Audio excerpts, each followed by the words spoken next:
Hello students, अस्सलाम वालेकुम। Welcome back to my YouTube channel study group. हम arts group का 9th क्लास का मैथ डिस्कस कर रहे थे। पिछली वीडियो में हमने question number 6 and question number 7 discuss किया था। आज हम क्वेश्चन नंबर 8 स्टार्ट करेंगे।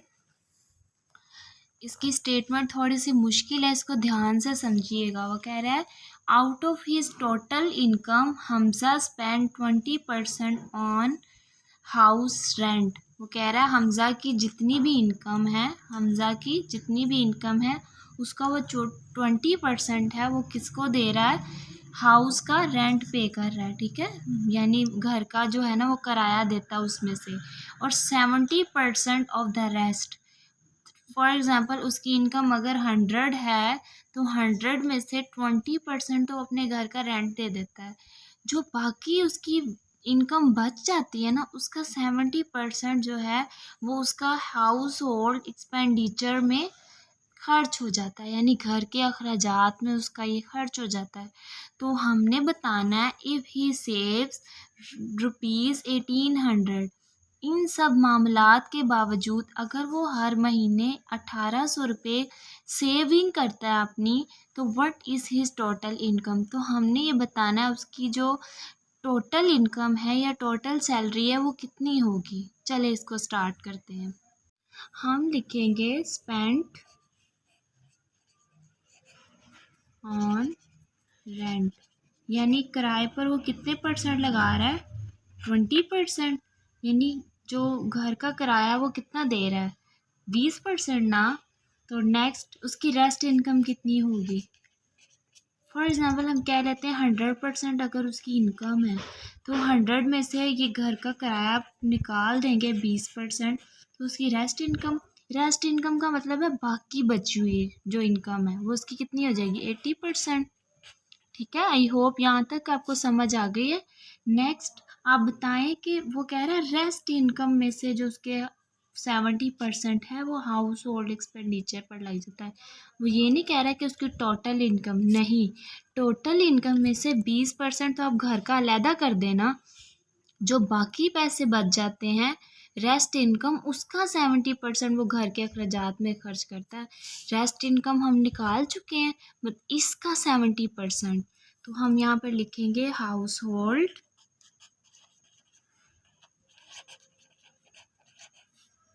Expenditure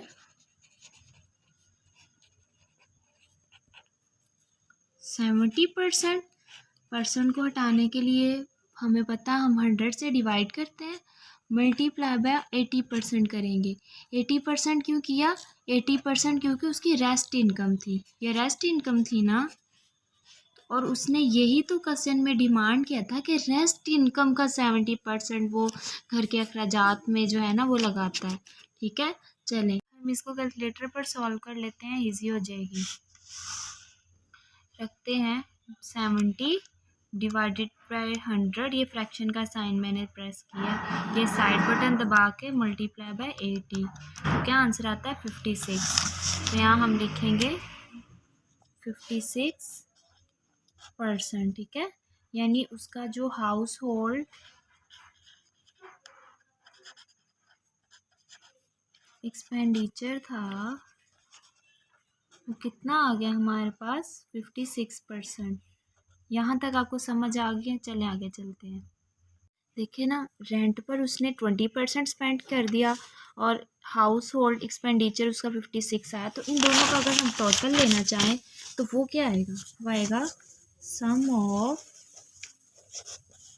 total expenditure. वो कितना आया हमारे पास, 20% वो रेंट वाला और 56% ये जो हमारे पास हाउस होल्ड एक्सपेंडिचर का आया।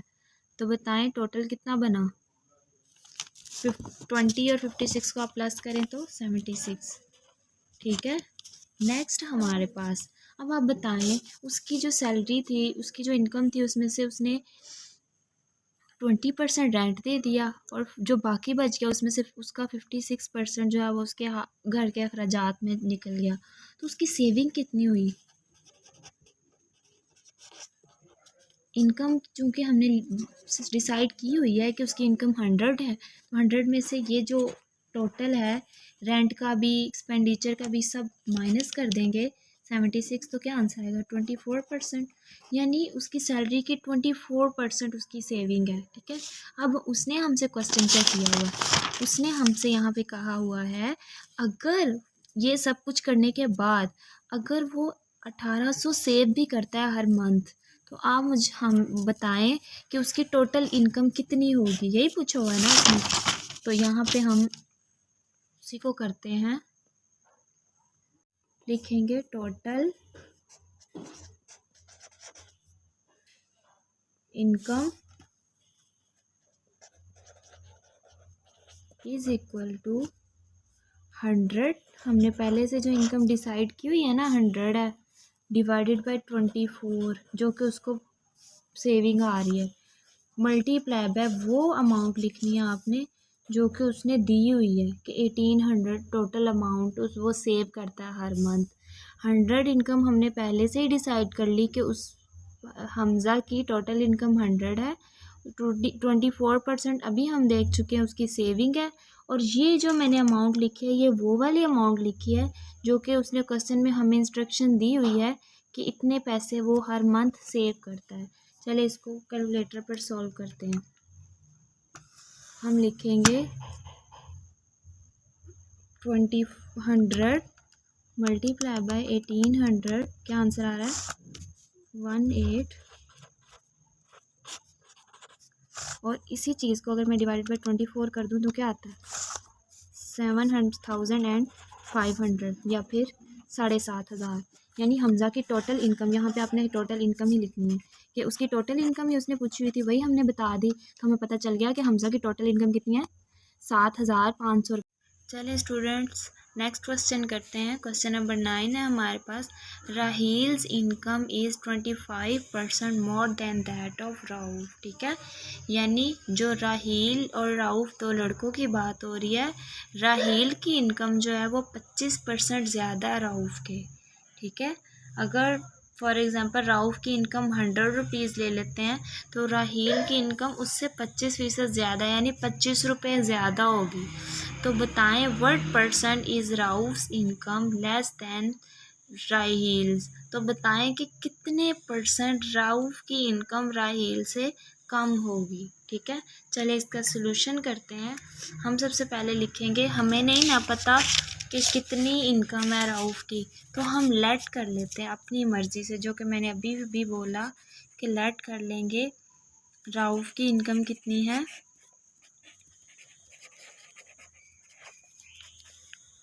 ₹100। हम ये लेट कर लेते हैं कि राउफ की इनकम 100 है, तो देन हमें पता है कि राहील की उससे 25% ज़्यादा है, तो 25 रुपये ज़्यादा ही होगी। तो Raheel income is equal to ₹125।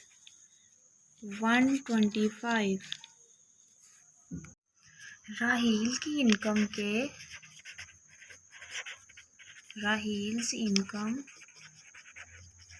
और राउफ्स इनकम, इन दोनों की इनकम का अगर हम कंपैरिजन करें तो राहील की इनकम के अगर 125 रुपये हो तो राउफ की इनकम के हमें पता है 100 रुपये बनते हैं ना, रुपीज़ भी लिखते हैं साथ।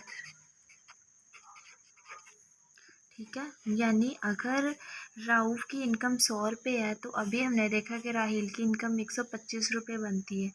हमने ये बताना है कि राहील की इनकम कितने परसेंट राउफ की इनकम से कम है।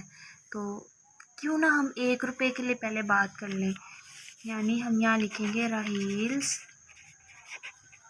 इनकम ₹1 के लिए, ये 125 मल्टीप्लाई हो रहा है, उधर जाके डिवाइड हो जाएगा, यहाँ पे 1 नहीं रह जाएगा। राउफ्स इनकम 100 डिवाइडेड बाय 125 रुपीज़ भी साथ लिखते हैं आप। ठीक है, यानी इसका 100 डिवाइडेड बाय 125 करेंगे तो 4/5 जो कि 0.8 आएगा राहील्स इनकम।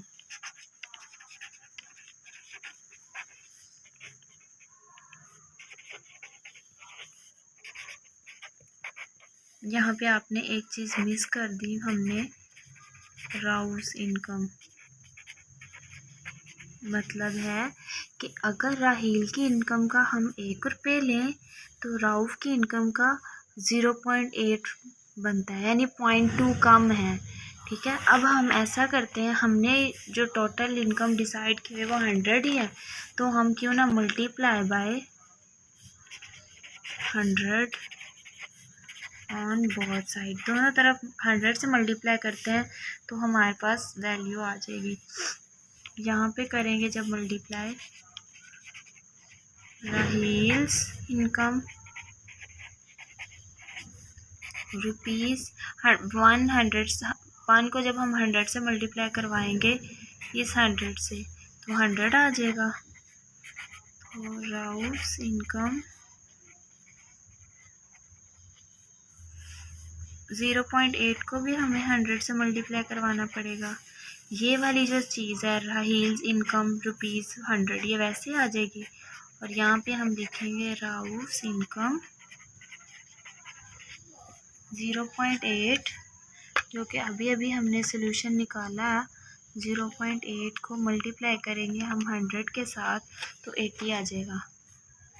ठीक है, ₹80, यानी इसके अगर 100 रुपीज़ हो तो इसके 80 रुपीज़ बनते हैं। तो हम ऐसा करते हैं तो कि अभी इसको अगर परसेंटेज में लिखें, परसेंटेज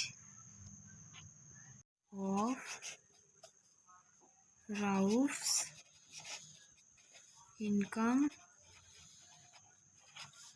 लेस देन राहील, कितनी होगी राहील्स इनकम। ये लाइन लिखना बहुत ज़रूरी है। आप बताएं, यानी कि परसेंटेज के हिसाब से अगर देखा जाए तो राउफ की कितने परसेंट राहील से कम है। तो टोटल हमने 100 डिसाइड की हुई है इनकम, -80 करेंगे जो अभी अभी आई है राउफ की इनकम। तो 100 में से 80 माइनस करेंगे, परसेंट साथ लगा दे, रहेगा 20%। यही वाली लाइन आप नीचे लिखते हैं कि इसका मतलब कि राउफ की इनकम राहील की इनकम से 20% लेस है। और यही हमारा आंसर है, यही उसने हमसे पूछा था। चलें जी, आज का लेक्चर हम यहीं पे वाइंड अप करते हैं। आई होप कि इस एक्सरसाइज की आपको बहुत अच्छी समझ आई होगी। नेक्स्ट वीडियो में हम एक्सरसाइज 1.3 स्टार्ट करेंगे। तब तक के लिए अल्लाह हाफिज़।